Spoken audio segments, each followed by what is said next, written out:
kind of like, it doesn't really bother me too much. See, but here's the problem: is I never saw Keanu as like a rocker boy. You know, there's I think better people to play a rocker boy. I gotcha. Rather than a, you know, I see Keanu as more of he's like cool, collected versus he's getting old now. He's not really he's not. If he was the age when he was in Bill and Ted, he could have played the rocker guy because he was a rocker guy. But yeah, I don't think he can anymore. He plays a very aggressive, rocker, like really like fuck the provocative man. Yeah. Which I still think he does it well. It's just, you know, his acting chops for voice acting is just not like as good as the rest of the characters in the game. So it kind of shows a little bit. It's not as good as like an actual like 100% voice actor, right? Like someone who's a voice actor is like they're really killing it, But he's got like, I don't know, his vibe is super cool in the game. You know, it's cool to have him there. So speaking of Keanu, I did not realize how many crazy movies are coming out this year. Oh, yeah? Have you guys taken a look at the movies that are going to release this year? Well, no, not at all. I'm assuming John Wick 4. We got John Wick 4. Yeah. John Wick 4 from Keanu Reeves, right?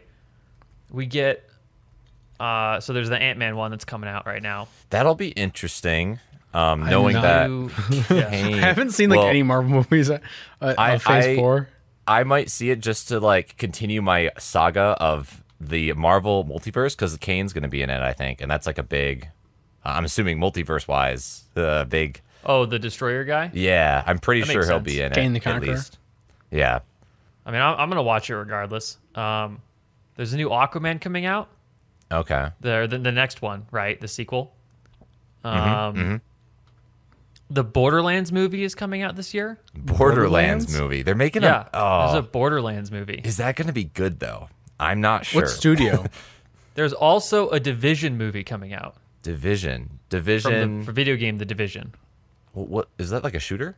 I don't remember that. Yeah, it's like a tactical shooter. There's a pandemic type situation. Oh, okay. I think it's an older Ubisoft game. Gotcha. The Dungeons and Dragons movie is coming out this year. Okay, I've heard about Pretty that. soon. Yeah, I've seen trailers for that. What do you guys think of that? The trailers and such. I mean, I think it'll be funny. Yeah.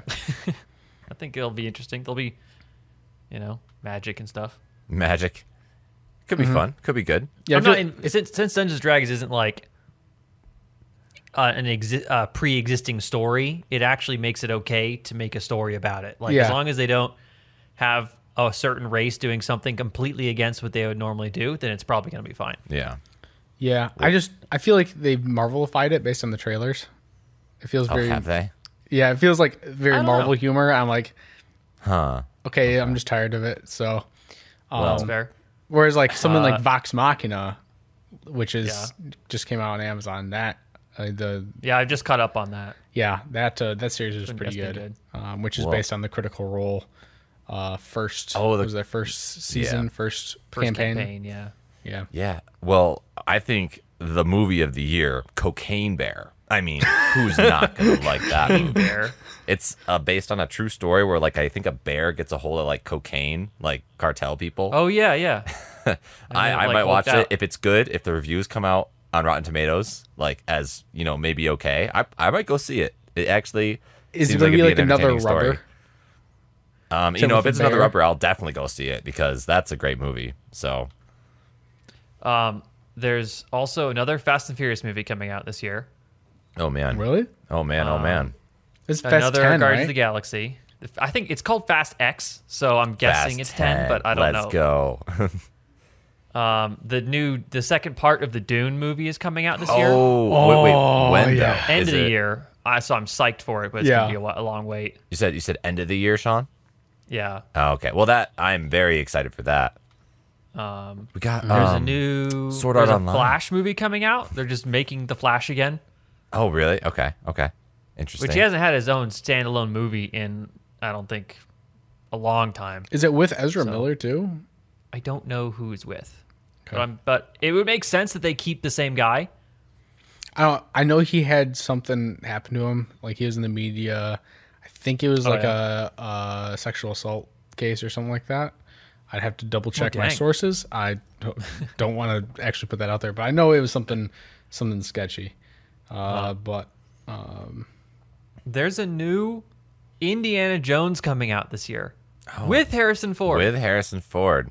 That guy is not young enough to be doing an Indiana Jones movie. Yeah. Cue the stump doubles. It looks really good though. That's cool. So that's wild. I'm surprised Harrison is is doing another Indiana Jones. Yeah. There is a new Lord of the Rings coming out. What the heck? It's called Lord of the Rings: The War of Rahimir. The War of the Worlds. The War of Rahimir? Yeah. It's supposed to be some sort of prequel, I think. A prequel to the prequel? Well, not a prequel, but it takes place during the time of the dwarves, and they're doing something. From what I gathered. There's the Marvels is coming out, which is a sequel to Captain Marvel. Yeah.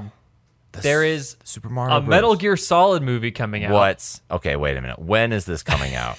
Because I feel like that is just so strange. Oh, it's the War of the Rohirrim.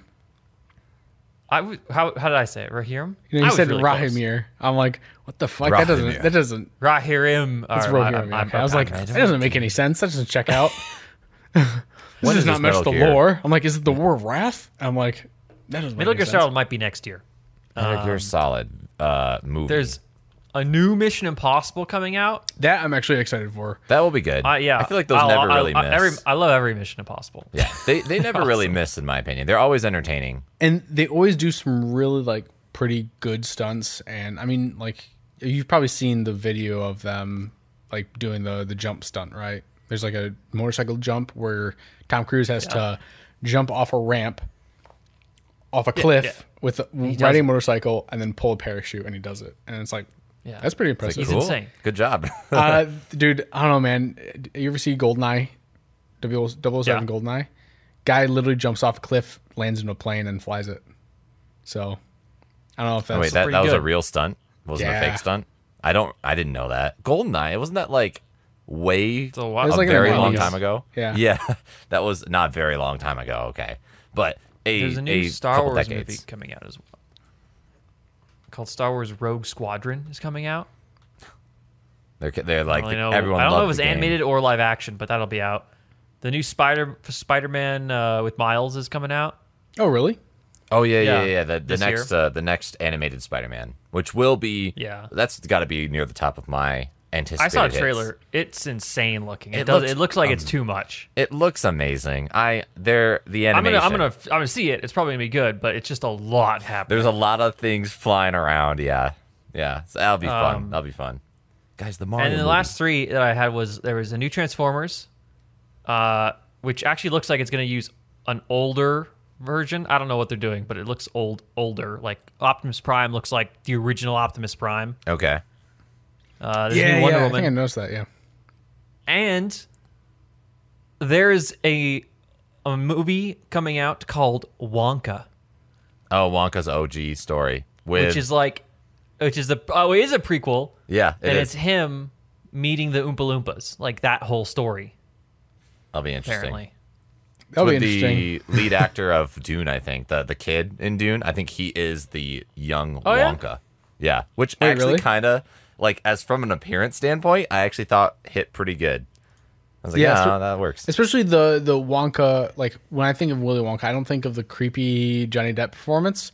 I think of the original. No, that's the only one that's good. What?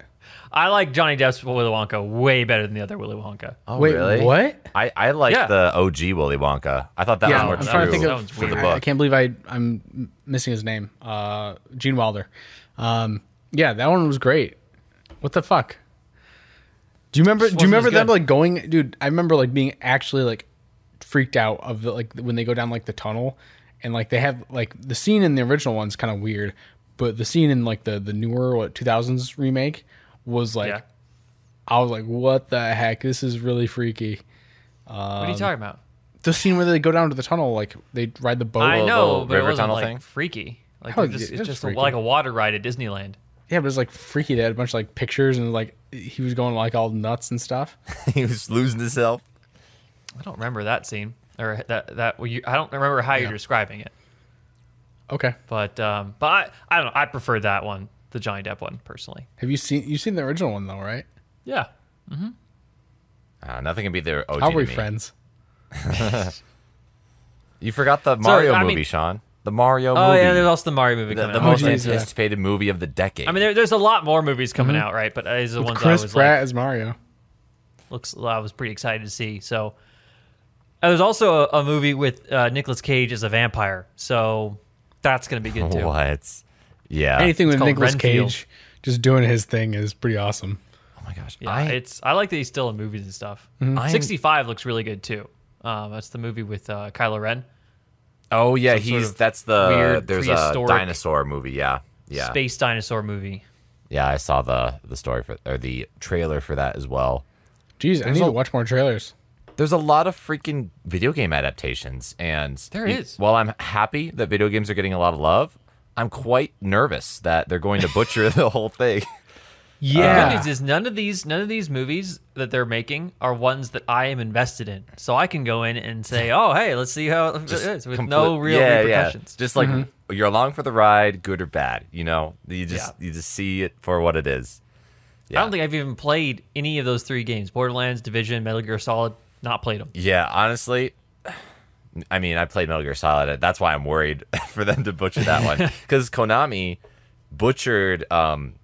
Real quick, Metal Gear Solid 5 for the gamers out there. Kojima, the creator, made the game, and then Konami, the company that produced the game, pulled Kojima out after Metal Gear Solid 5 released, for unknown reasons. Essentially, even before, right? Like he get like cut, like he was like midway through production, and they're like, all right, gotta get pulled out, and yeah, they cut him out of Metal Gear Solid 5 before it finished. So it was supposed to be a longer game. It still released and people really liked it, but definitely there was supposed to be more to it. But yeah, then here's the thing though. Metal Gear Solid 5 released, pretty universal acclaim. People at least thought it was a very good game.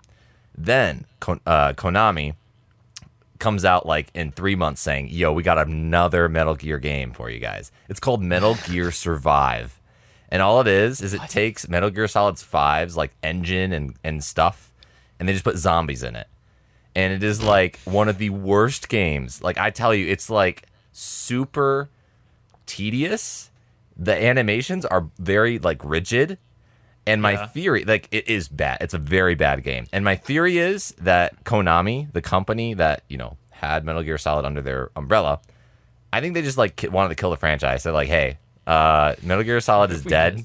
I'm gonna release this game that kills it, and then they killed it. Why would a company kill the franchise? This sounds I don't know. so like weird. why would Konami fire Kojima? I don't know. Like there's some missing lore from the story there. But this is also like now I'm really confused on why they're making a Metal Gear Solid movie. So I'm like, what? I thought they killed the franchise. So why is the movie coming out? So right.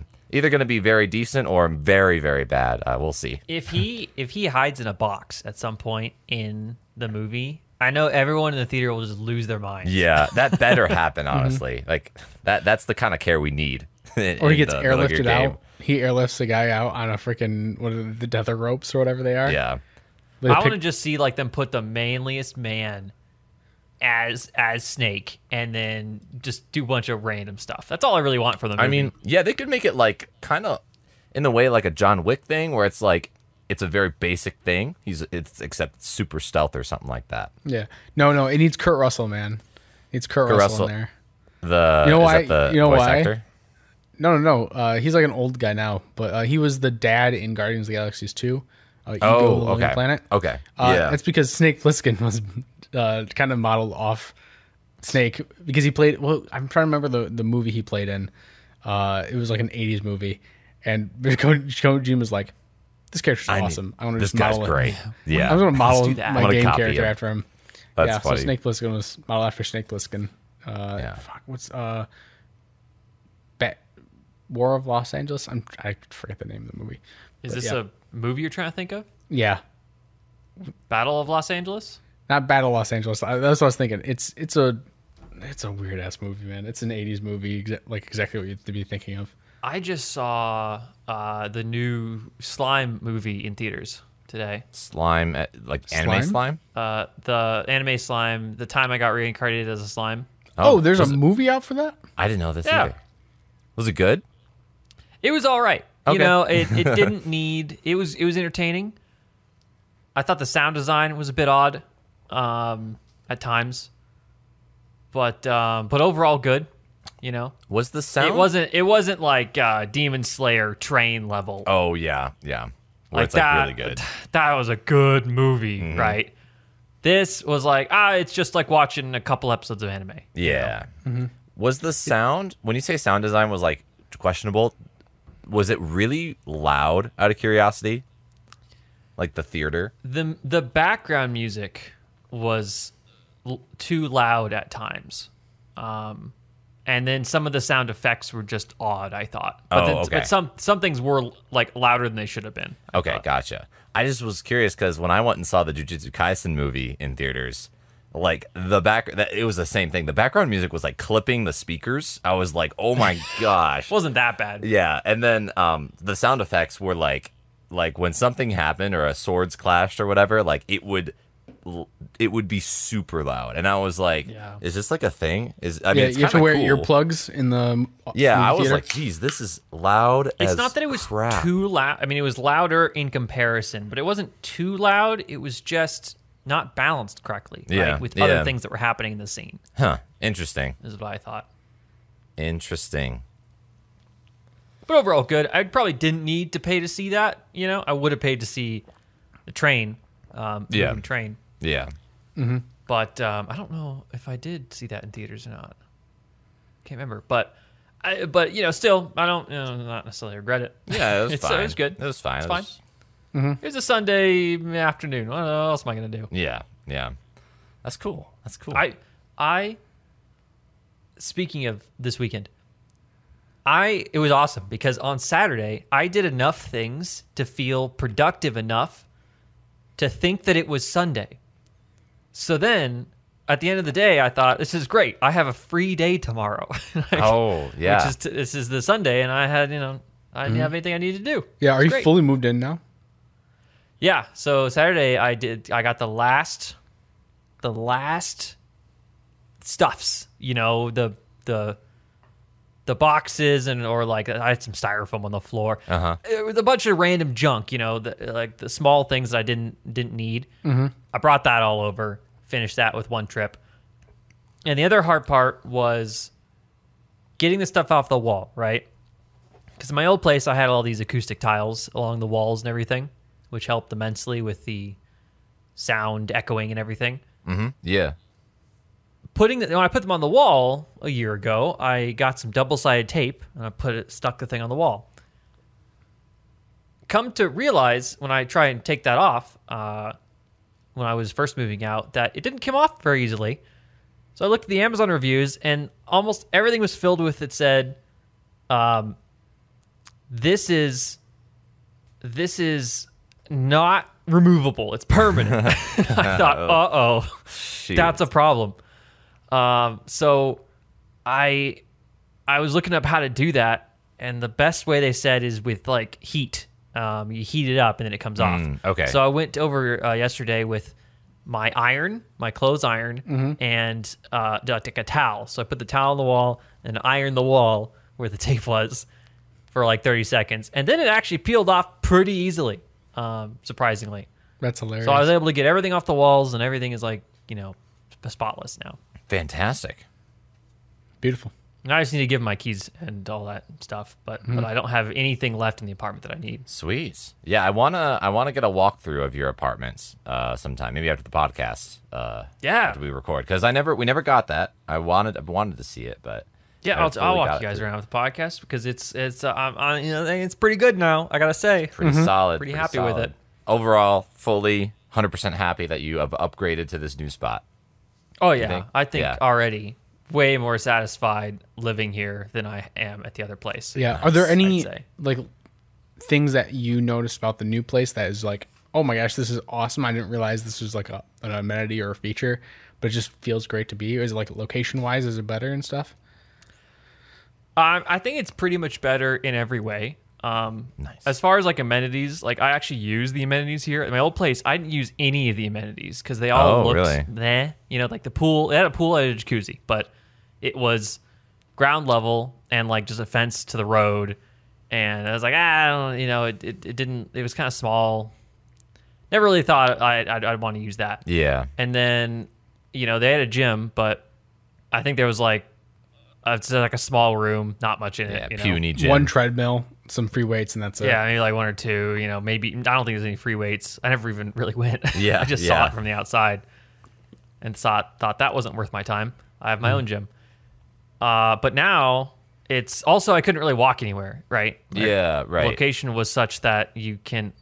There's nothing to walk to. Yeah. You know, Makes sense. but all of that is completely different with the new place. Right?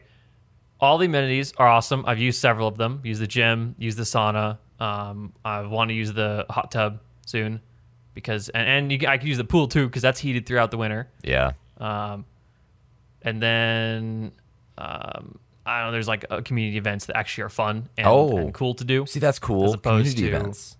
the previous place, which had like community events, but they never sounded good. Yeah. Have you And gone to maybe any? a couple people there. But I mean, my place has a free wine and cheese night once a month. Oh, that's so nice. Honestly. There were some. I went last the other week, and there were definitely people just getting smashed. Oh like, yeah, you take advantage of that because You they had they had 4 different wines, right? They had what they have. They had a Riesling, a red blend, Sauvignon Blanc? no cab Cab Sauv, Sauv? and a rosé. Each of those were in those giant party things, you know, the party the punch dispensers. Yeah, yeah. And you just go up with a little cup that they have there, and you just pour out the whole thing, you know, Yeah. decent sized cup, you know. Yeah, you just put your mouth for a underneath glass it. As of you wine. want, yeah. And you know, you just keep going up, and they had cheeses and meats and fruits and everything. Very nice spread. I'll actually send you guys a picture of what it looked like. Oh yeah. Yeah. That's honestly Sounds like I need to come over there one of these months. Yeah, they didn't check, you know, so that's the best. You Come just on by. wander in. That's like so underrated community events in apartments because it's really easy to meet people if you want to, or you know, these like taking advantage of like all the alcohol and the food is just fun. You know, the free. Yeah. I love free food no matter what form it comes to me in. So that's just something I vibe with really hard. Yeah, That's cool. and free alcohol is even better. Yeah. yeah. So that's nice. And then location wise, I could I'm next to one of like the main outdoor Suppliers? what do you call it? Shopping parks? centers, Oh, I guess. shopping centers. Okay. In my city, so A mall. an outdoor mall, but I wouldn't call it a mall because there's less like shops and more food and things and Oh, okay. random like, you know, indie places as opposed to like there's no Macy's, right? Yeah.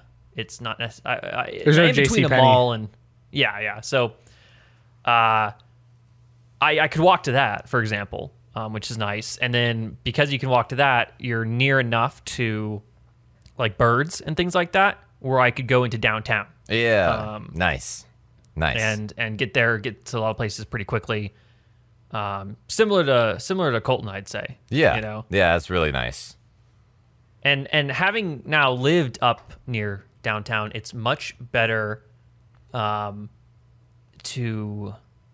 like I keep seeing new places now that I'm like, oh wow, I gotta go there and add to my list. Yeah.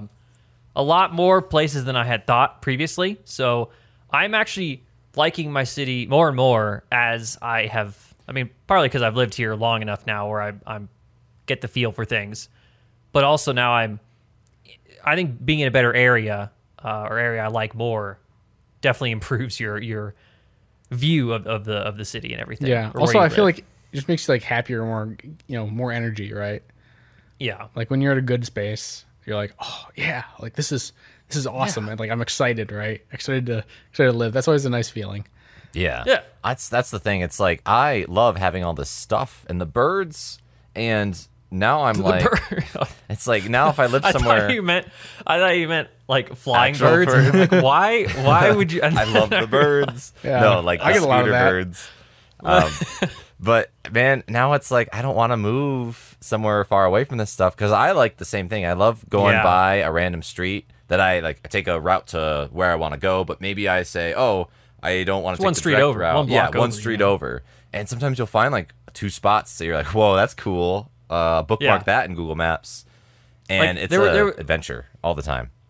The other day, I was trying to get back home, and there's some event blocked the road, so I had to go a different way, and But then I was in the middle of this area that I was trying, just side streets, trying to get back somewhere, and I found this really cool looking coffee shop, and I'm like, I got to remember what street that's on because you never know when you want to go into that place like that. Looks cool. It's really fun. So remind me, are you the one, you had like the 2 options and one of them was like in the hipster neighborhood? That's like the only way I know how to define it. I didn't go with that one. You did not go with that other one. Okay. I can't remember. Which I think I'm glad about because actually what I never did when I was looking at these places was look at the reviews like just on Google Maps, right? Really? Okay. You never looked at reviews? For some reason. Yeah. And when I compared them later, my current place, the hipster place had like a 3 stars, which for an apartment complex, is all right. Not but bad. definitely there was some bad reviews and some good reviews, right? Mm-hmm. My current place, where I live now, has 4.5 stars. That's tough. awesome for an apartment complex. For an apartment complex, people really like it. Yeah. That's a good sign. That's a great sign. And usually it means like the other place has like bad management or something. I feel like that's usually the killer for apartment complexes. Every single apartment complex I've lived at, it's like, sometimes the apartment complex be really nice, but the management just don't know what to do, and then stuff ends up like over time, right? Stuff eventually just starts degrading and falling apart, and then you're like, or they're like not responsive. This place seems really well run. I've had to put in 2 maintenance requests for like silly things, right? Mm-hmm. When I moved in, the battery was going bad in the thing, and even if you replaced it, it wouldn't work, right? For the smoke So I detector? put in a request on that, the smoke detector. I don't know what I said. Yeah. And it was having issues. So I put in a request about that. I felt bad for neighbors because I wasn't living here at the time, but it was just beeping, Beeping the whole time. I'm like, I don't live here right now. So, but I put in a request on that same day, taken care of, right? And then there was something else I had to put a request in for. Oh, my bathroom has an exhaust fan, right? You flick a switch and then it turns on a fan. You get all the humidity and stuff out, right? It was just stuck on. It didn't correspond to the light switch for some reason. That was supposed to. So I put in a request for that. Again, same day, taken care of, and they fixed that, right? Nice. Simple things, I would say, but the response and how quickly things are done and whatnot, very nice to see. That's like a hard thing because when I don't know, my apartment complex has only a couple maintenance people. So that's when people get really mad. When your fridge goes out or something and it takes 5 to 7 days to get it fixed. I mean, people are going to get real mad about that. Even minor things where maybe your drain isn't fully draining in like your guest bathroom sink or something. That's just I don't know. I can see that. Like if you're on top of your maintenance, that really helps with like the customer satisfaction type, just criteria. I'm customer service facing, right? So I understand it, and I put both these requests in. I put them in, and I marked them as like lowest priority I could, and I said not a urgent thing, just when you can. But again, same day, got taken care of. Cool. That's awesome. Yeah, that's great. Also suggest that they are on top of their maintenance, like just day in, day out. Like it's not like they're like letting things. It's not like they're letting things go bad and then fixing them. Like when they go bad, it's like, oh, you want to do checks and stuff like that. So preventative maintenance. And I know my previous place, they proactive about it.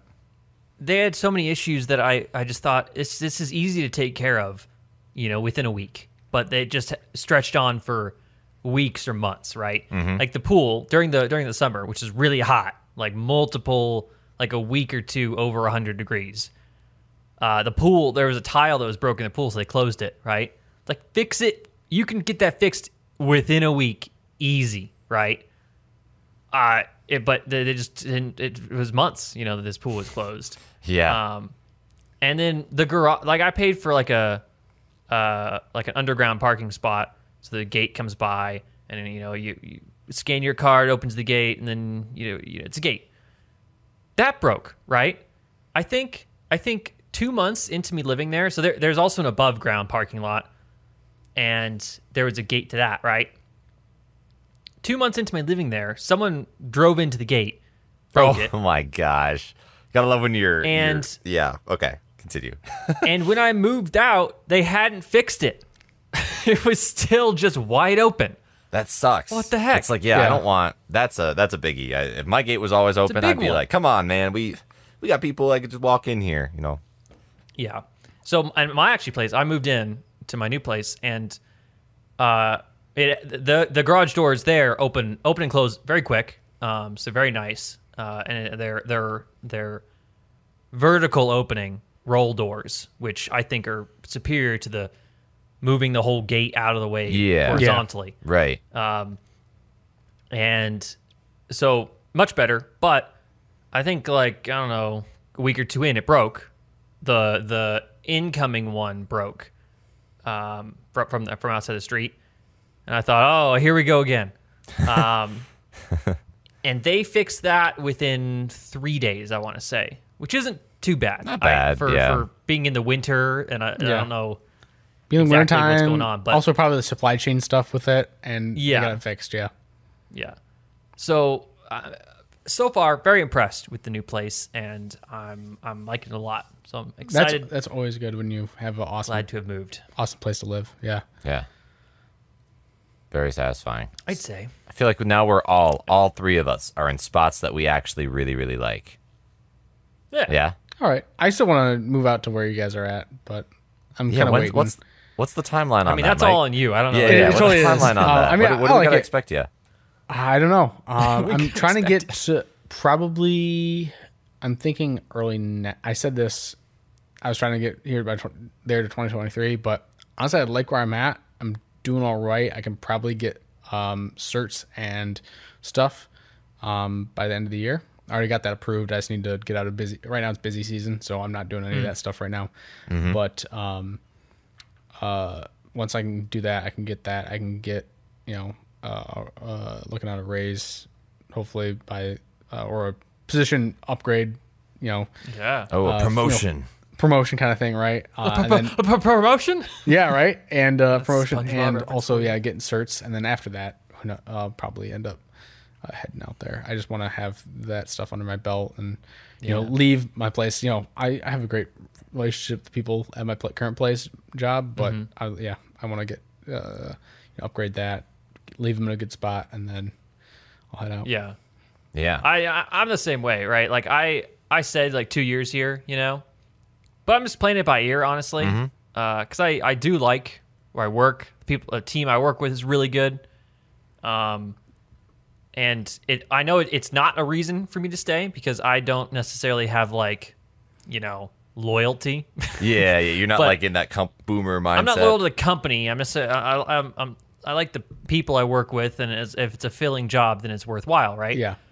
Which is how it should be, honestly. Like I think company loyalty is bullshit because the company will drop you at the drop of a hat. Yeah. Whereas they're expect you. I'm glad that it's changing, and I think our generation slowly. Our generation is definitely more especially in the IT world. You're saying the people are changing. The people, yeah. The mindset is you're Company's loyal. not changing. Yeah, you're loyal as long as the company is loyal to you.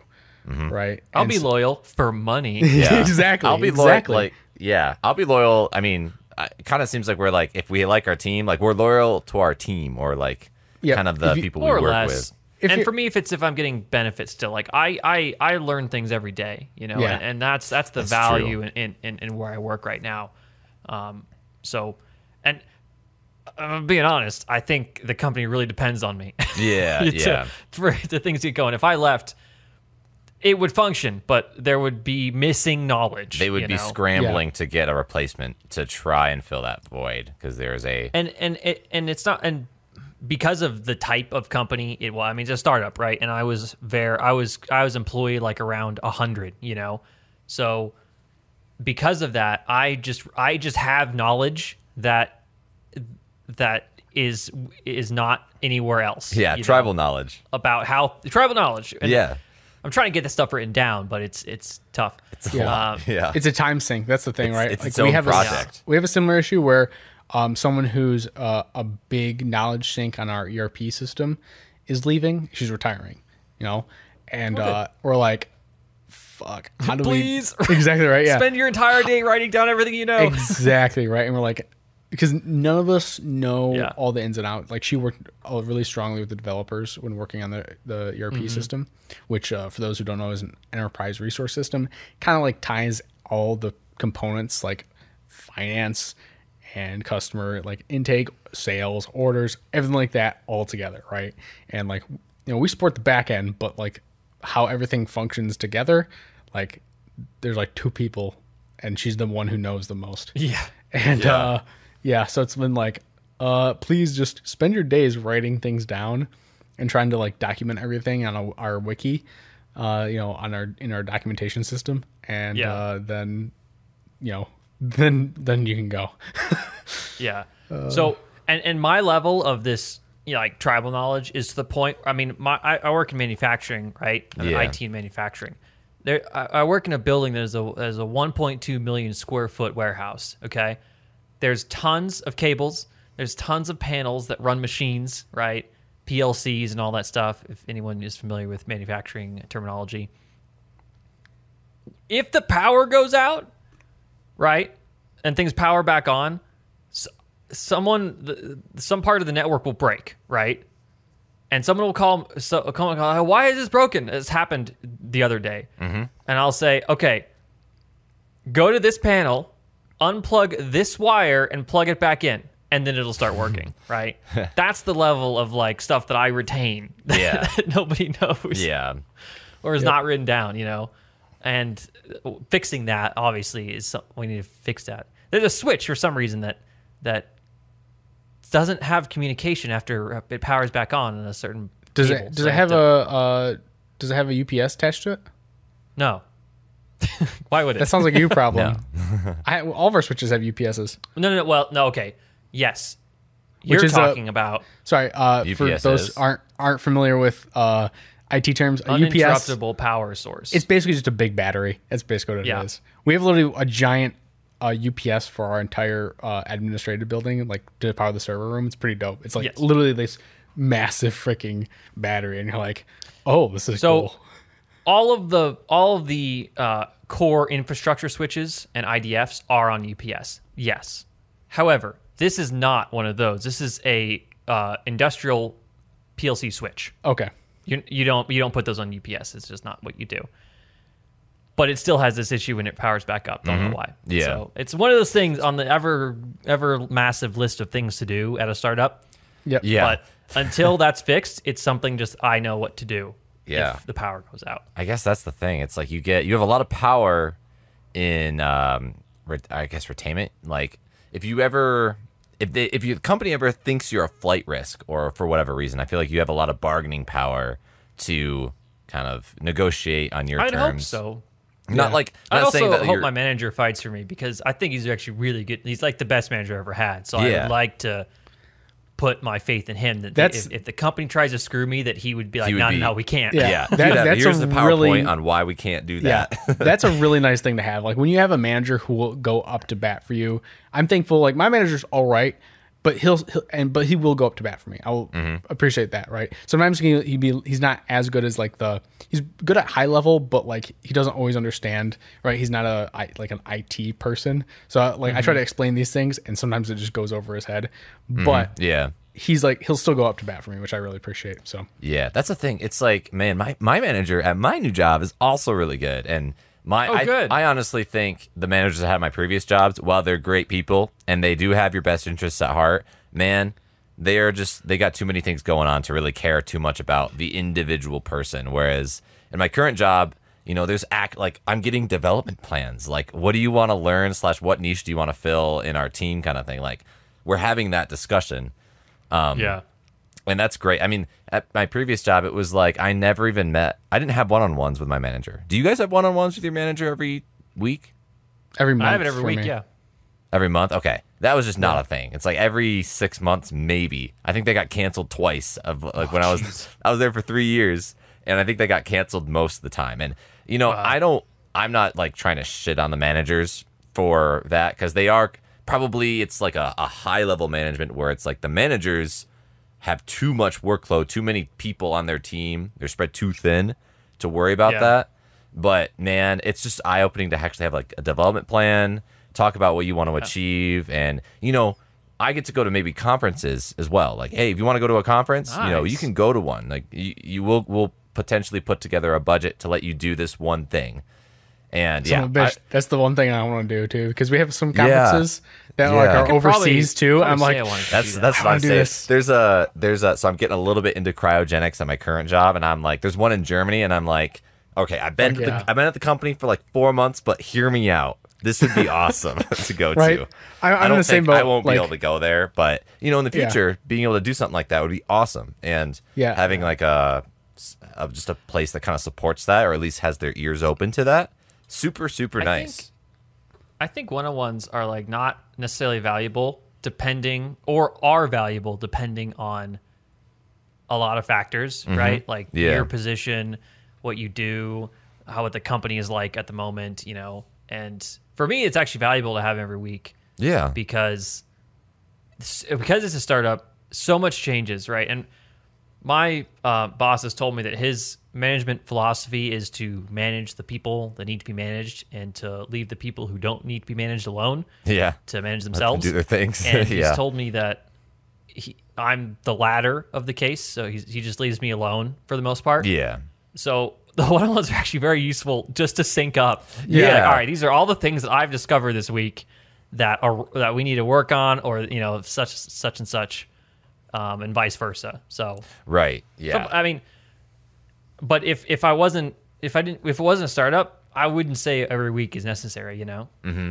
I still like it because I guess in that scenario, at least it gets you FaceTime, and it's still good to be like, even if you're not like updating him with, I have these projects or these problems that need to be addressed. It's just nice to like have a little discussion, talk about stuff that isn't related to work, even just, I don't know. It's a good networking type thing to have as well. And if your manager's good and easy to talk to, then sometimes it's just a nice little break from the work you're doing. So, yeah. Yeah, I mean, that's definitely true. I oftentimes don't talk about work in my one-on-one. Yeah. So, that's good stuff. Yeah. I'd say so. I realized I forgot to intro this podcast. Oh, so shoot. Just okay. Do that really quick. Yeah. And then we can just 45 keep going. minutes in. Hey, welcome to Almost Podcast. This is episode 67 of this wonderful podcast. I don't know. I that fell apart really quickly. I think you need ChatGPT to write you a ChatGPT, script. come up with a thing. Yeah, right. Give me my intro. I'm going to do that next time I host. I will use ChatGPT to write my intro. But also we have Colton and Michael with us today. No ChatGPT today. No ChatGPT, the fourth member of our podcast. They're not here today. So. Greetings. Yep. Greetings. It is me. ChatGPT. I tried the art one the other day. Oh, do you have success with art? Have you not played with that? No, not yet. And I thought it was not bad, but I did not like that, or what I found underwhelming about it was that it could not refine generated images based on additional context like ChatGPT can, Yeah. Because I wanted to generate a thing, right? And like, that's really good. Okay, now add this to the picture, and it couldn't do that. You just use a sentence, generate several images, and that's it. And like if you change something small, it can change the picture drastically, which I think is kind of cool. There are some weirdness. I don't know if you noticed, but if you generate someone with fingers, for whatever reason, these cannot figure out fingers at all. And like sometimes like noses and stuff, but like for the most part, fingers are like the big one. Like you can always tell if it's a AI generated image because if there's fingers in the picture, there's like 6 fingers, or like the fingers are like inlaid on themselves, like almost like a optical illusion. It's really weird. Yeah. But I know there's several of the AI art ones. I only used one of them, the OpenAI one. The OpenAI one. The other ones. Yeah, honestly. The other ones I've heard are better. Oh, the other ones you have heard are better? Yeah. Oh, interesting. Yeah, I've used the OpenAI one, and I was actually not super impressed. I would ask things like, I don't know, Squidward versus Senator Armstrong from Metal Gear Solid Rising or something like that. Well, you're just throwing in the hardest things possible. It really wouldn't get it. Or Walter White versus Squidward. That's one that we tried, and it was definitely not getting it. It was I don't know what was happening, but it was trying to make like this comic strip. In any case, weirdly enough, I feel like that's one that I thought I would be really, really into, and it just, for the prompts that I've tried doing, it's very much a mess. It's like the dream visuals, right? Have you guys heard of with the fingers thing? If you look at your hand, you'll have like 6 fingers in a dream. I've heard of that, but I've not had that, so I don't know. It's like a really fuzzy dream or fever dream images that I get whenever I try to look up something on AI art website. Speaking of dreams, this isn't going to be a good story. So heads up, Another one. skip 60 seconds here. Yeah. This weekend, I've had just the weirdest dreams that I don't remember. Okay, but I remember the feelings that I was just like so. You forgot to write them down, man. I know. I've been slacking, and I woke up in the middle of the night the other night. Just like in the weirdest feeling. I don't even know how to describe what I was feeling, like in a, like not necessarily sad, but not happy, but not like I was a character on some journey that had failed at the primary task and now needed to do something to make up for that. Yeah. And like that's where I was at in the dream. A woeful and it melancholy. was just the weirdest kind of melancholy, but maybe that's the closest way to describe it, but not that intense, you know? Mm-hmm. It was very subdued. Dreams are weird how they can do that to you, you know? Mm-hmm. They're weird. Like wake up with this feeling. You can wake up with a feeling of weird, just like a certain emotion. And when I do that, it's like I know I had a dream, and I know that emotion was linked to the dream, but I have no idea why, kind of thing. It's like the emotion transcends the visuals. Yeah, transcends the visual. I had terrible dreams, and again, every dream I have, there's some sort of survival instinct going on there. Do you guys want to hear it? It's terrible. Yeah. So I had 2 dreams. First dream, and I think I forgot the second dream, but I'll try to remember it as I'm explaining the first dream. Yeah, first dream was like I'm in a movie theater just watching a movie. All of a sudden, a guy with a gun comes in and he starts shooting everyone. Oh, jeez. Yeah, and the weird thing was he's got like this AR, right? And he goes to the middle of the theater. He starts shooting people, and we're all like, is this part of the movie? And honestly, in all honesty, I didn't know what was happening because he was shooting people and no one was moving. We're just all sitting there watching the movie. And I'm like, Carly, is this like part of this like movie or thing?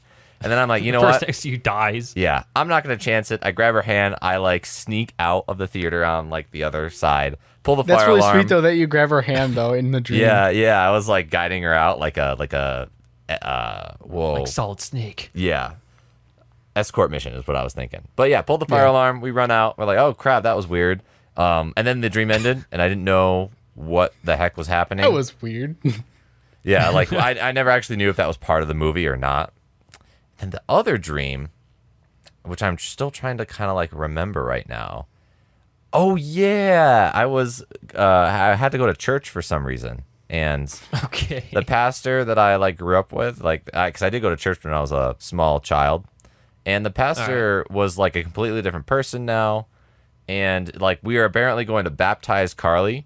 And they were like saying these really crazy religious things. Like he was doing the sermon. He was like, hey, so I'm just saying if you don't believe in God, you might as well just kill yourself. Because what good is it? And like me and Carly are like, you know what? Maybe we shouldn't get baptized because this is kind of stupid.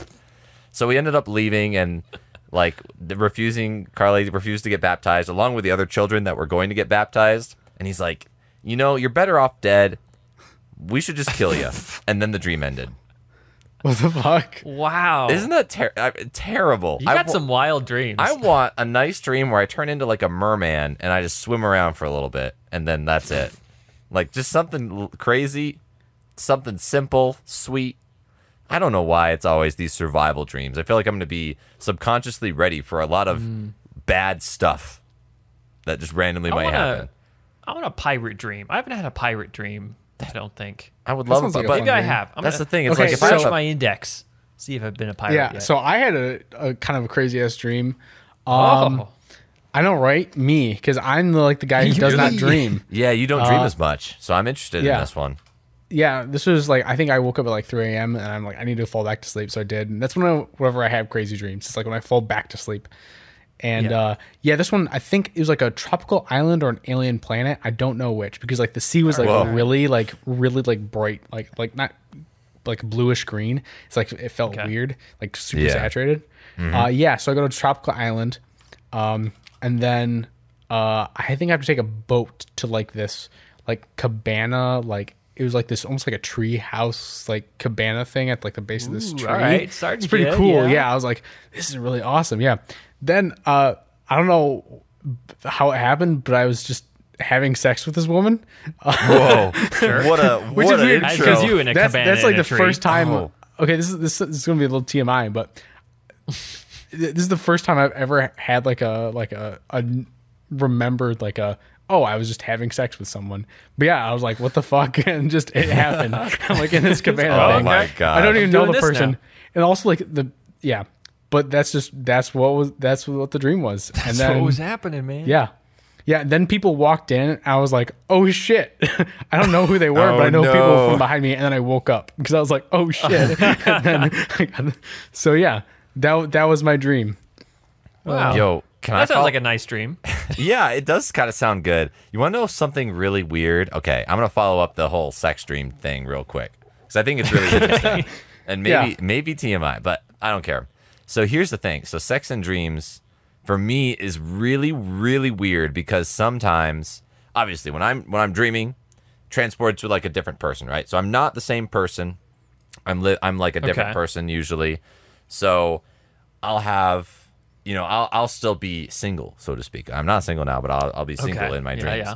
But honestly, there'll be times where I'm like, man, I want to talk to this girl. Or I'll be in a situation where a girl wants to have sex with me.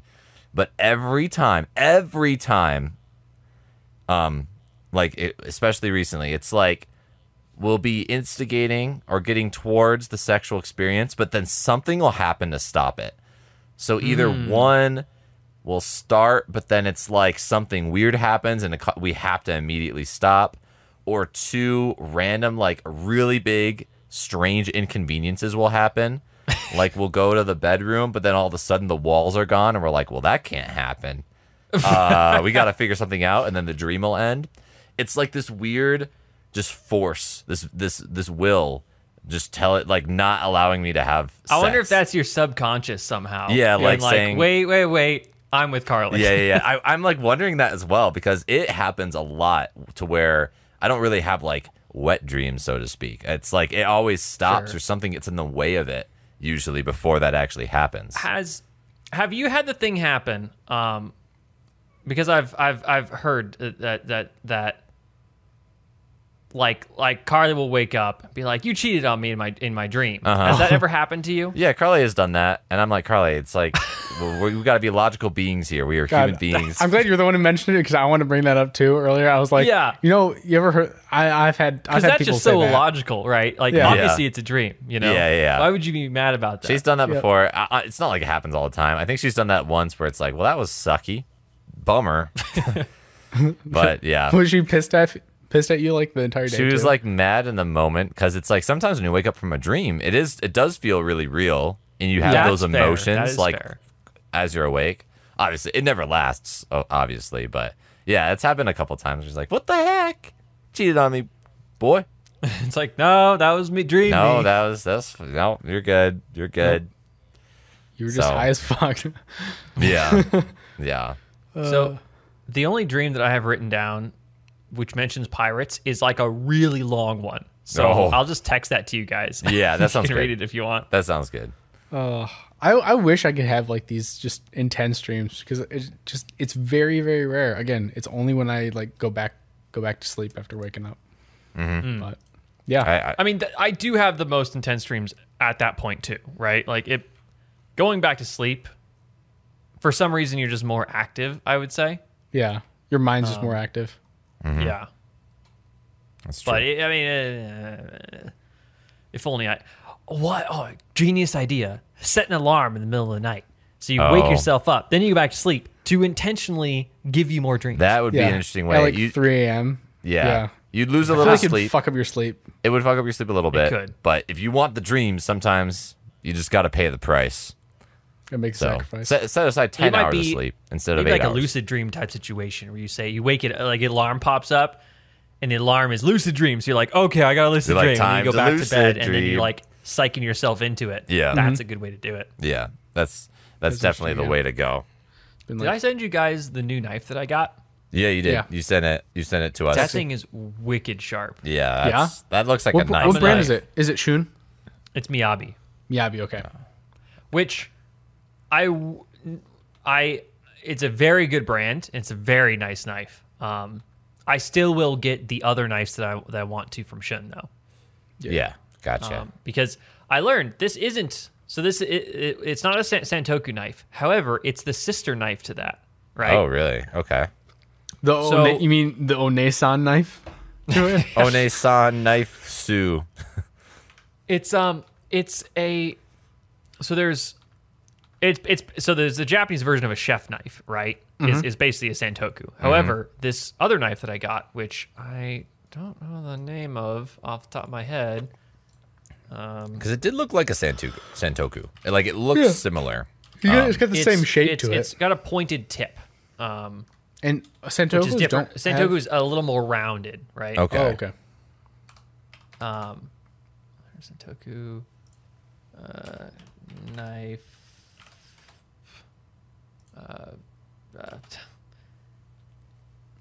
Brand? No. Shape? I don't know. Santoku like But shape. it's wicked sharp. That's awesome. I wish I could. Okay, I don't know the name of it. It's so the knife that I have was inspired after the Japanese started trading with Western nations, right? Oh, okay. Germany and other things like that. It was inspired by that, so that's why it's more chef knife looking than a Santoku knife. And Santoku is a purely Japanese-based chef knife, right? Okay. So it adds some of the features that a Western chef knife would have to a Japanese style, essentially. Right. Which is the pointed tip. I'm betting is the bevel itself a little different, or is it still the single edge? It's still single edge, yes. So it's like So I like the I'll try classic and look up edge. the actual name of. Maybe it's in my history. Let's see if I can search that. I like the single edge, mostly just because it makes it easy to sharpen. Yeah, it makes it easier to sharpen. I gotta sharpen one side, don't have to sharpen the other side. Keeps the steel thin overall. I like the super thin steel style of the Japanese knives in general. It's a Gyuto knife.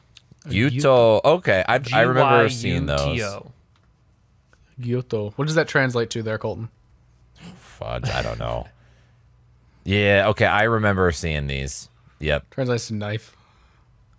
That would be really funny if it see. translates to knife. Yeah. It's like rice, right? Gohan. It's the same thing as Gohan, food. yeah. It's literally just food.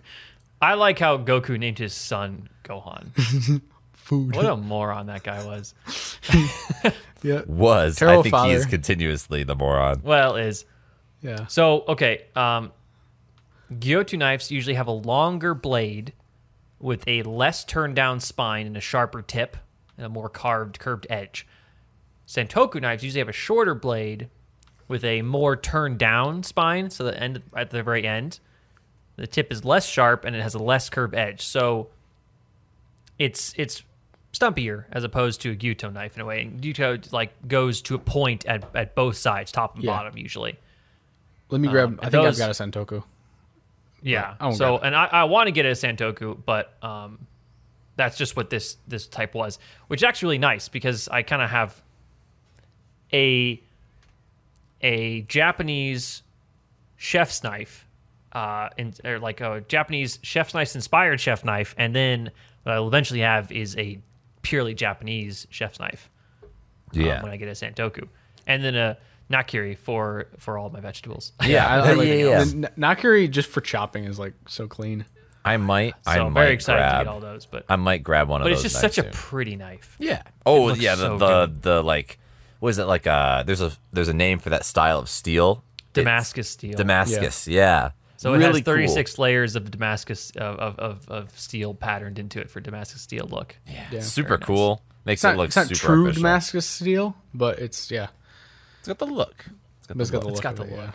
So Damascus Yeah, steel is actually like pretty insane. If you look at actual Damascus steel, there's like carbon nanotubes and shit in it. Like it's actually like Dang.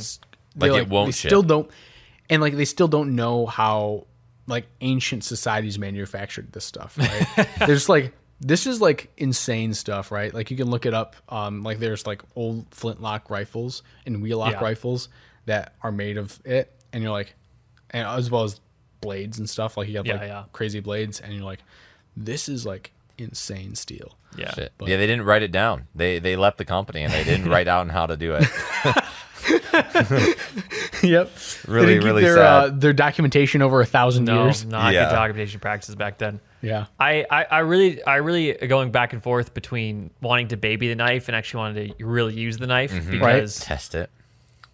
like it's not a cheap knife. It's a $300 knife, right? Jeez. At that really? level, and so it's incredibly nice gift, and I love the thing, but like I almost don't want to use Like, it. oh, but it's so For that pretty. Yeah, reason. it's almost an art piece at that point. Yeah.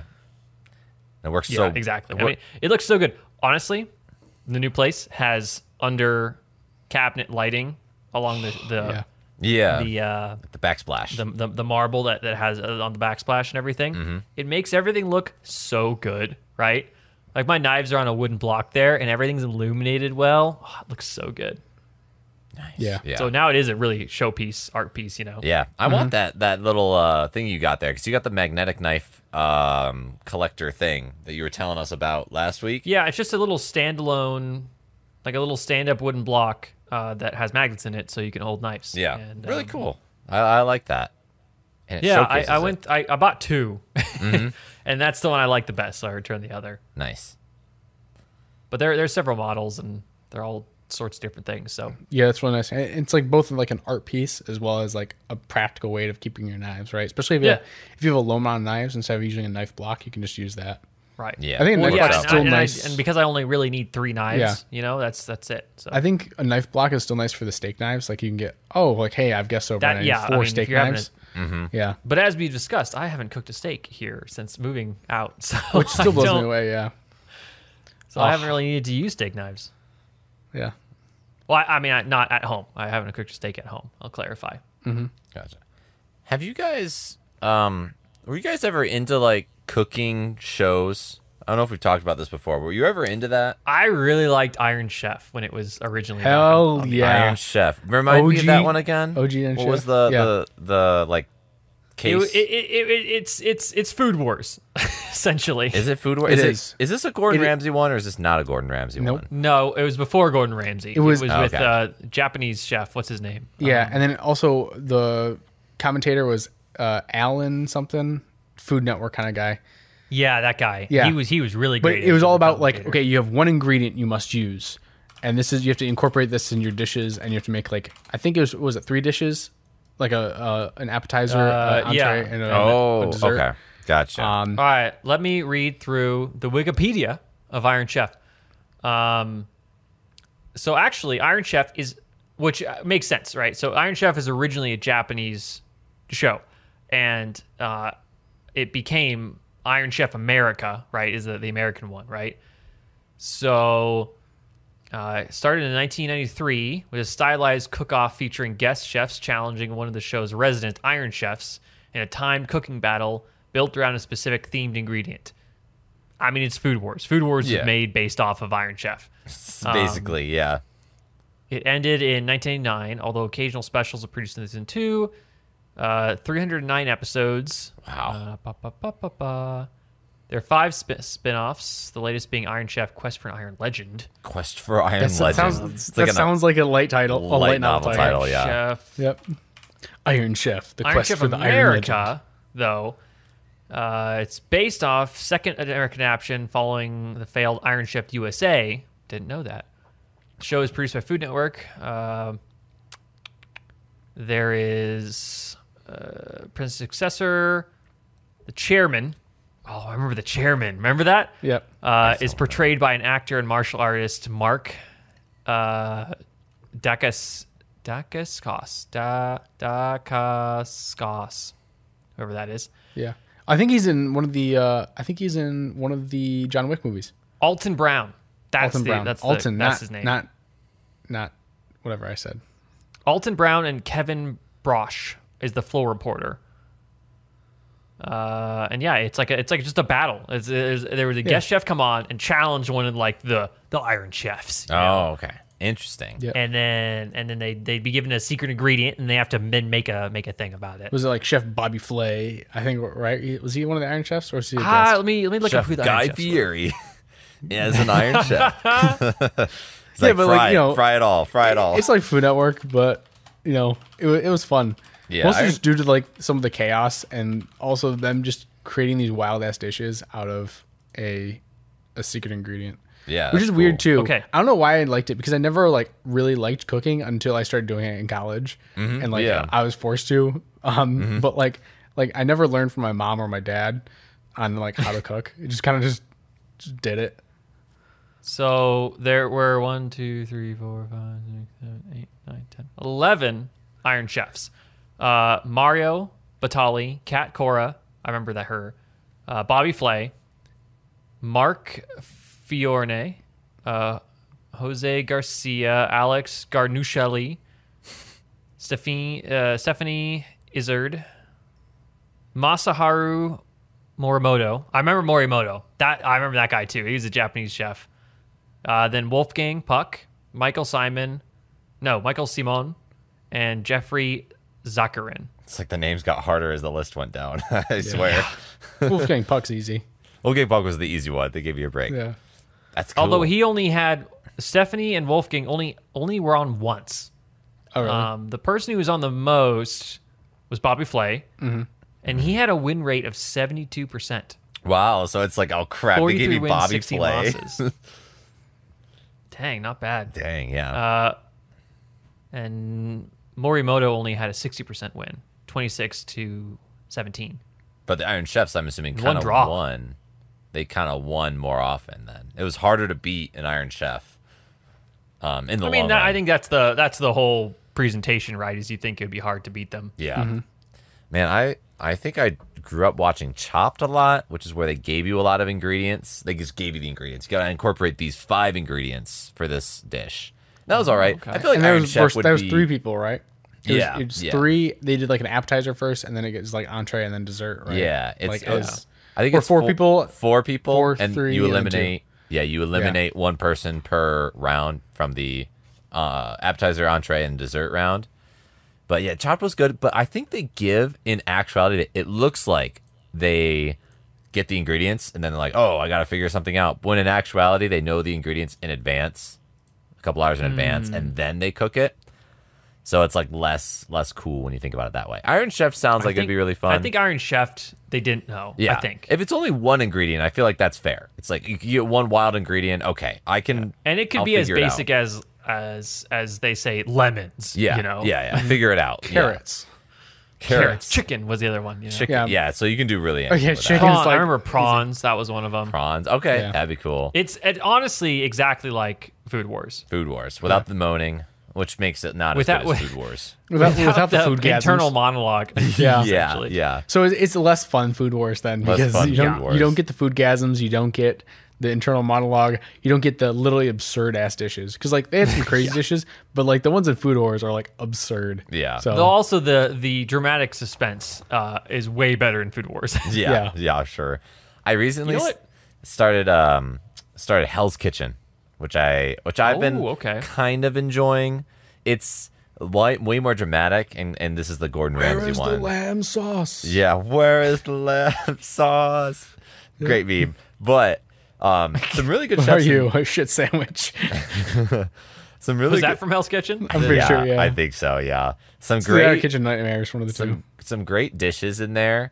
Way more dramatic. So it's like kind of like, I don't know. I swear they have plugs. There's people in here just serving Gordon Ramsay like, yeah. So I got the box pasta, then I got the Prego sauce, and I put it together, and I got spaghetti. And he's like, "You're a donkey. 1 out of 5. You're a donkey." Yeah. Yep. So, but there's some really interesting stuff. It's like, because all these chefs come from certain backgrounds, and they'll have challenges where, you get a secret ingredient, kind of similar to Iron Chef. And one of these guys got a live crab, and he's like, I don't know how to cook a crab. I come from, I don't know. I cook like not this. So we had to like figure out how to like use the crab and kill it.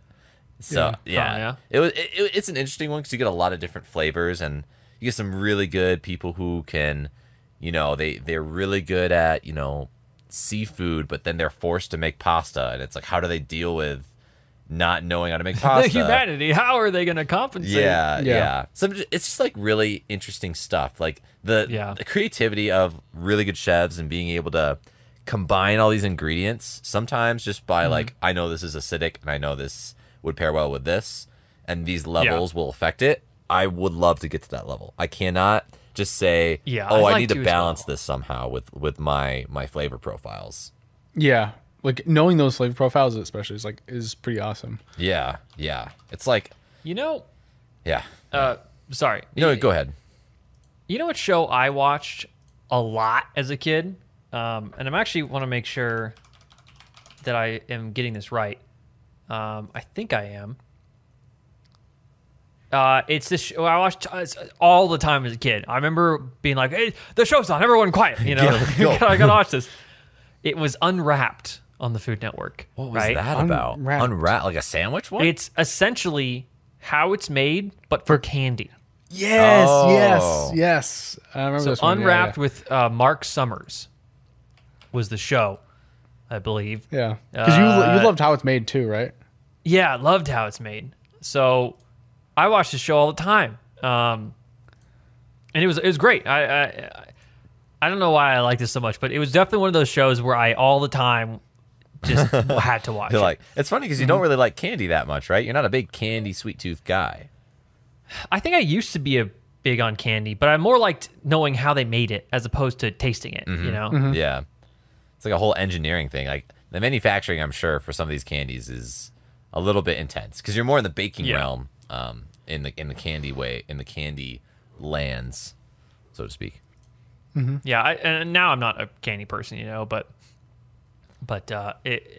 love that show. Same with how it's made. I watch that all the time too. Yeah, there's a really good show on Netflix where it's like it's the same as Iron Chef, I believe, but it's with drinks, it's with cocktails.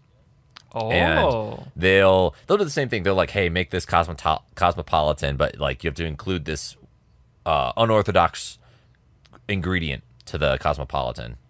And it's really interesting because, like, man, these guys, they have as much time in the kitchen as these chefs do. They have 45 minutes or something. But it's because they're making their own, like, sauce or their own bitters or their own making types simple of syrup. Oh, wow. Yeah, they're making all of the besides the alcohol, they're making it all from scratch. And sometimes, like, this guy's like, oh, I love, like, the mushroom burger, so I got like some burger seasoning, I got mushrooms, and I'm making a really savory cocktail with mushrooms. Wow, I've never even thought to put mushrooms it's in like a cocktail. And it's like, it looks dirty, it looks bad, but they're like, oh my gosh, this is exquisite, this is like so amazingly like nostalgic, and I love mushrooms, so it's so good. And it's wild. It is really interesting, and they teach you how to make really basic cocktails on there too. So I think I was trying to make a cosmopolitan. That's good. They're like, here's how you make a general cosmopolitan. I was like, oh, I'm gonna do that, and then I just bought some orange clove bitters the other day. Did you buy them? Excited to put that in an old fashioned. Oh yeah. This is a random thought, but we should all go to Vegas. Why do you think, or why is this? Because what do you think? I just like going to Vegas. Really? Which blows me away. I always thought like because it's so loud and like over the top, and you seem to be you're like the type of person who like likes the it's like chill and stuff That's like fair, that. but I do like to go crazy every so often. I just think Vegas has everything you could want to do at all hours of the day, and therefore it's great for like a weekend, right? Yeah. Like these crazy, you're saying like a Cosmopolitan, right? We could go to the Cosmopolitan and have a Cosmopolitan at like this chandelier bar that is elevated above the whole building. Like, crazy stuff like that exists in Vegas. Yeah. That's super fun. And then after that, we could go mini golfing, blacklight mini golfing. Tons of fun, Yeah, no, I Things like that. Like all that random stuff exists in Vegas, and I think it's fun. I would be down. I mean, it's really close to me, so I'm pretty sure I can get like $70 plane tickets over there. As with you, Sean. Drive. That'd be a long drive for him. I could drive. Yeah. Yeah, I'd be down. I mean, like, yeah, that sounds fun. I haven't been there yet, so You haven't been to Vegas? No, I haven't really? been to Vegas. It's always been one of those Have you things. been to Vegas, Michael? I have, but I was 17, so I can do anything All fun. Gamble. This has entirely changed now to be the first trip to Vegas for you guys. Yeah. It's going to be great. We'll Yeah. plan this whole thing. It'll be tons of fun. I don't go to Vegas to do the crazy like typical Vegas things. I go to Vegas to eat really well, drink really well, and lose some money gambling. Yeah. Like a limited amount. But then you get because I find blackjack really fun. don't the bars And some other games. Don't the casinos have like give you free drinks? Don't they? Yes. So if you can be good enough at gambling to just maintain your money for like an hour, you can just get free drinks Get continuously. smashed. Get smashed. It's Well, awesome. Wait, I've done that so often. so wait, can I just go in there, get some chips, and just like go to the bar, keep returning to the bar? What do you mean? So you said if I'm good enough to not lose my money within the first hour, I'll just be able to keep getting free drinks. But why do I have to be gambling to get free drinks? Can't I just be in the casino? The drink people only come by to the tables that you're gambling at. So if I play, like, I'll play roulette, right? And then sit around the roulette table, and every 15 minutes, this drink girl will come by, right? Mm-hmm. You order something from her. When she comes by again, she has your drink, right? Oh, Simple cocktails like Jack and Coke and stuff like that. yeah, Or like simple beers they have. yeah. So I think I have like a Boston Lager. Is that a beer? Yeah. Sam Adams. Like that. Samuel Adams. That's what it was. I would get those, and because I don't have like nicer beers. Yeah, yeah. They're just basic stuff. Yeah. And you get several of those while you're just gambling, and as long as you can just maintain, then you're fine. Okay. Of course, if you lose a bunch of money, then Then it's not you're fine. paying for that anyway. Sounds to me like I should just go to the blackjack table and just put like $1 in every single time, and just like, oh, cool, I lost $1. Whoa, who cares? Well, I mean, yeah, you could do that as long as you're there when the drink person's there and still gambling. Then you're fine. They will kick you out eventually if they see you like really trying to game the system, Yeah. But Yeah. no, you got to keep playing if you're sitting down, man. Then you just hop to the next one. Just yeah, that's true. Like $5 in or something like that. Yeah. I find gambling fun, but I know I'm going to lose money. So to me, it's like a form of entertainment with a fixed. Like I just give it like, all right, $100. That's how much I'm willing to lose tonight. When you get over that, you're gone. You're done. Yeah. Yeah. And if I happen to make more that night, more power to me. That's happened a couple times. Sick. I don't know. Okay. I'm not a gambler, so for me, I'm me. I'm boomer Yeah. investor. I'm And very low you don't risk. have to gamble in Vegas. That's the thing. Most people think you go to Vegas, you gamble everything, right? Yeah. No, there's so many things to do that are not that, and mainly the food and the drink, because there are tons of that are really good in Vegas, I think. Are they just kind of like you can have like any kind of food? They're really good at all types of different ethnic foods as well, right? Yeah. You can get really Yeah. good sushi. really Everything's good. there Okay, cool. at all times, which is like At all it's the city that times. never sleeps, right? Yeah. It's like there's so much things happening. I've been to a really cool arcade bar there. That is a huge bar, 100 beers on tap, and just massive game place. Not as big as the Japanese place you found recently, Colton. But, Oh, okay. But still pretty big for like an arcade bar, Nice. Yeah. I mean, it sounds fun. Like double the size you went to the place in Indianapolis, I would say. oh, cool. Double or triple. That's great. That's yeah. that's big. That's good. That's good stuff. Yeah, I would do it. I'm down. Vegas. It's just a fun time. It's a place where you could just do whatever, and no one's gonna judge you. No, what's just like kind of nice. What's the weirdest thing you can do? I mean, I guess okay. I would. I mean, don't ask that question. Yeah, I guess like, you can probably literally do anything. You can probably do really any, like weird stuff. But I'm trying to think of things that maybe I couldn't do in a typical big city, or maybe in a smaller city, but that I could do in Vegas. That's just like, oh yeah, easy. Like, all right, you could. This is what I did last time I was there. You walk down from your hotel. You go to the pool in the morning, and then you're like, "This has been fun." You go back. As you're going back, you sit in the giant the lobby. No, not the lobby of the hotel, but in a connected kind of underground walkway. There is a giant amphitheater for horse racing betting, so you can go there, sit down, bet in a couple horses. Then you can walk another 100 feet and then go blacklight mini golfing. Ah, nice. The random stuff that happens there, right? So the random Paris, stuff. I really like staying at Bali's or like Paris, right? Because they have there's an underground area that just looks like Paris, right? Like walking in Paris sometimes. That's so the wild.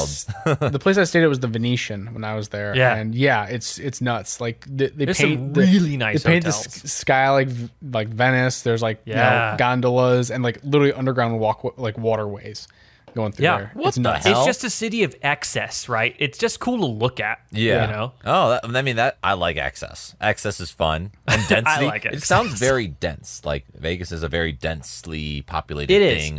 You could do anything you like on the strip, on the main strip. You could spend a whole week there just looking at everything if you wanted to. Oh, okay. Well, yeah. I mean, It's also the city. It's perfect for us, right? Not that saying this is what we do, but it's what we could do. Mm-hmm. Anywhere you go, you could just get a Jello shot. You know, there's just always places a for Jello it. shot. Nice.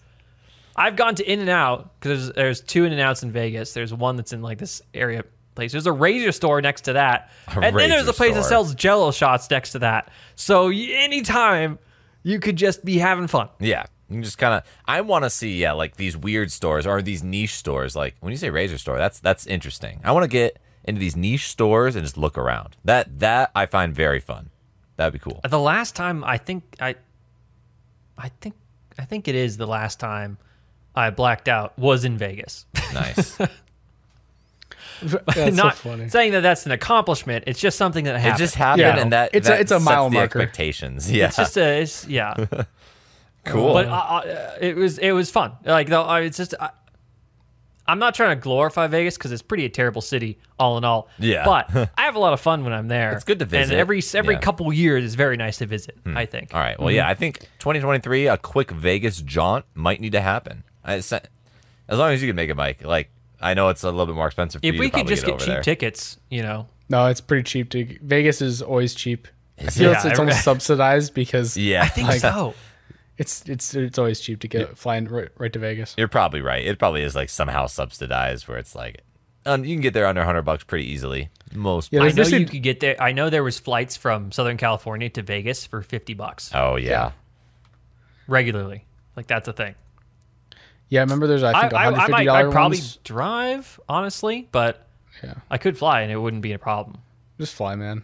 It's probably cheap. It's probably cheaper than driving, honestly. Honestly, if I compare the gas and it's cheaper, I'll fly because you don't need to drive anywhere really. If you could just walk around the strip and that's all you need. If you Yeah. get a hotel on the strip, you're good. Yeah. I'm looking at flights right now, and if I went in the next couple of weeks, it's like $50. It's looking like it'd be 50 to 100. Let's go. What the fuck, man? It's like $50. Yeah, That's I mean- actually that's bullshit, man. Well, that's the thing, and I'm going to Phoenix. The crazier thing is I'm going to Phoenix next week. I don't know if I told you guys this, but I'm going to Phoenix. Yeah, I think so. And yeah, those flights, I'm paying tax. I think one of the flights was 17 cents, and I paid tax on it, so it was like 40 to $50 Wait, to get to Phoenix. that's not possible. Yeah, what are yeah. you talking about? Actually, here, if I have my phone on the me. flight was 17 cents. Yeah. That's you're not only possible. you're only paying tax on it. So I was paying $50 Excuse for me, that what flight. the fuck? What does that mean? Taxes are more than that. What are you talking No, about? well, it's No, like, it's like the flight there's like was 17 cents, but then you have yeah, to pay taxes on there's it. like a booking fee, you know. Yeah. Okay. Excuse me, how the fuck is a flight 17 cents? Like, let's be real. Isn't that wild? Yeah, I had the breakdown. I'm not sure if I can find it. It was when I was booking it through the flight, through the Frontier flight, or through their website. If I were to go this weekend, it would be $200 to Vegas. If I were to go it's usually about $150 for me to go to Vegas, which I am totally fine with spending. Yeah. If you can you read this? Wait, hold on. Okay, 121 is the. What do you mean? There's 121. That's not 52 cents. No. Look at the outbound airfare and the return airfare. The 121 is the total price, but if you look at the outbound airfare $7.60, return airfare 14 cents. Actually, taxes are $114. Yeah. The taxes are what all the taxes are everything. Yeah. What? How'd you get that? I just looked it up. I was like, I'm gonna go visit my parents, and it was like, $50 flights. This I had to pay for me and Carly, so $50 flights round trip. So the outbound airfare was $7.60, and actually, what the fuck? This return airfare was actually 7 cents per person. You found some glitch in the system just now. I bet, Sean, if you looked up flights to Phoenix, you could get there for the same, for like $50. I don't know, man. I bet you could. $250. Yours are $250. Wild. What's going on? You found just the right time and the right flight. That'll happen sometimes. Yeah, true. That's actually nuts. Like, I don't know how you said Frontier, right? How are they making any money off of that? How are they making any money? I mean, it was a really empty flight. Like, I got on there. I got the tier where I couldn't select a seat, but I'm like, oh my gosh, the entire back of the plane is empty. So I could just do whatever I want, probably. So I'm going to save more money going to my parents in Phoenix and then, like, not spending money in Denver and eating out, like, by flying there. Actually, though, it's going to be super funny. I think no one's going from your city to Phoenix, apparently. Yeah, Phoenix I think must they just had really to suck. sell something. You know? Yeah, that must be not great. So that's hilarious. It is really funny. It is really funny. But happy I can get there really cheap. I think this leads in great to our next podcast topic. And I don't know when we're going to talk about this in the next 1 or 2 episodes, but we really want to talk about trip planning. Yeah. And how we prepare and our philosophy to planning for a trip. Which I wasn't able to get to in this episode. Oh. I kind of wanted to talk about that, but then I just didn't. But I think another episode or 2, we should definitely get on that before we go off to Spain. Yeah, I would like to have some prep with that and, like, just, being... Yeah, so we can get I want to know... actually write down how we do it. Yeah, I think in a week or 2, when we're closer to leaving, we'll have all the finalized details and stuff. So we'll be able to, like, kind of go through our whole process. Our planning for this Spain trip has been... it hasn't been perfect. It's been harder to, like, get everyone together to, like, talk about stuff. It's very tough to organize a large group. Yeah. And a large group is any more than 3 people. Yeah. Yeah. We just have to make Even sure... 3 people can be a little rough. That's true. But, That's true. You know. We'll just have to make sure that, like, if there's anything we want to buy tickets for, like a museum or something, which I don't know if we want to do, we'll just have to be on board for that. I want to go to museums. I like museums. Yeah. We just have to, like, get those tickets in advance. Or if we want to go to, like, a concert, I don't even know if Spain or Barcelona, Madrid are big concert things, but probably some good EDM there. Might be fun. I'm sure there's something going on. Maybe I can ask my friend who lives there. Yeah. Happening. You should definitely do that. Yeah. Yeah. I'm excited for it. I'm excited for our trip planning podcast. However, I think that'll do it for this episode of Almost a Podcast. And thanks for listening, everybody. I don't really have anything prepared for my ending speech, but one day we'll get there. Yeah, like, subscribe, whatever. Watch my short. You TikTok users are not watching my short. Okay. Oh yeah, we got a new short. We have a new short. Yeah, it's out. Very nice. It's out. It's out? It's about Mike. It is out. It's about me. Actually, I did watch the short. Oh, it is about you. It is about Mike. Yep. So if you want to hear Mike, I think it turned out really well. Nice job, Colton. Thanks. Yeah. Thanks, man. Hopefully more are coming soon. I gotta get to work on it. This one took a long time to edit, and I really don't want to spend that much time. So I'm gonna probably do it. I'm gonna do shorter shorts. That's what I'm gonna do. 20-second shorts, not 1 minute shorts. Okay. Yeah. Right. Even better, just get ChatGPT to do it for you. There we go. How do I Actually, it probably can't pull in the editing details like, hey, I would need a photo of this or stuff like that. I don't think it could be like, yo, here's your timeline. I just figured it out. But yeah. One day. Yeah, one day it will be able to do it for me. Be amazing. Hey, one day we'll get there. We'll get there soon. Look at that. It works for everything. It goes for everything. Oh, man. All right. Bye, guys. Bye-bye.